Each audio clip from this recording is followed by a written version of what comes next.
लाखो धनगर बांधवांना सांगितलं होतं आम्ही आलो की सत्तेत तुमचं आरक्षण सोडवतो। या राज्याचे मुख्यमंत्री देवाभाऊ देवेंद्र फडणवीस यांनी सुद्धा बारामतीच्या भूमीमध्ये लाखो लोकांसमोर सांगितलं होतं पहिल्या कॅबिनेटमध्ये आरक्षण देऊ। आज ती वेळ आलेली आहे। सरकारला आमची सांगणं आहे, काल सुद्धा परवा आमची मुख्यमंत्री महोदयांसोबत सविस्तर बैठक झाली, सविस्तर चर्चा झाली। तिथं सुद्धा आम्ही सांगितलं की फडणवीस साहेब आता आपल्याला हे आरक्षणाची अंमलबजावणी करून आमचा घटनादत्त अधिकार आम्हाला बहाल केल्याशिवाय, तुमचा शब्द पाळल्याशिवाय दुसरा पर्याय नाही। परवा सुद्धा मीटिंगमध्ये मुख्यमंत्री महोदयांनी ज्या काही गोष्टी आहेत सगळ्या सविस्तर चर्चा झाली। त्यांनी सांगितलं की पुन्हा आम्हाला वेळ थोडासा लागेल। आम्ही त्यांना नम्रपणे सांगितलं की 12 वर्षापासून आपल्याला आम्ही वेळ दिलेला आहे।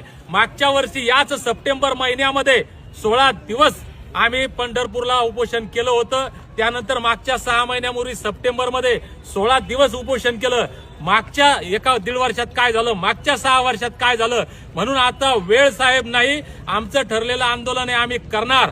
21 जानेवारीला ज्या पद्धतीनं पोलीस प्रशासनानं आंदोलन दडपण्याचं काम केलं, यावेळेस कृपा करून आमची विनंती आहे तुम्हाला की हे करू नका। मी सगळ्यांना सांगितलं होतं परवानगी मिळाली तर धनगर मल्हार मावळे कमी येतील, परवानगी नाही मिळाली तर कैक पटीनं येतील। आणि आम्हाला अटक करण्याचं नाटक जर मागच्या सारखं केलं तर लोक किती येतील हे कुणालाही सांगता येत नाहीत आणि मुंबईत काय होईल सांगता येत नाही।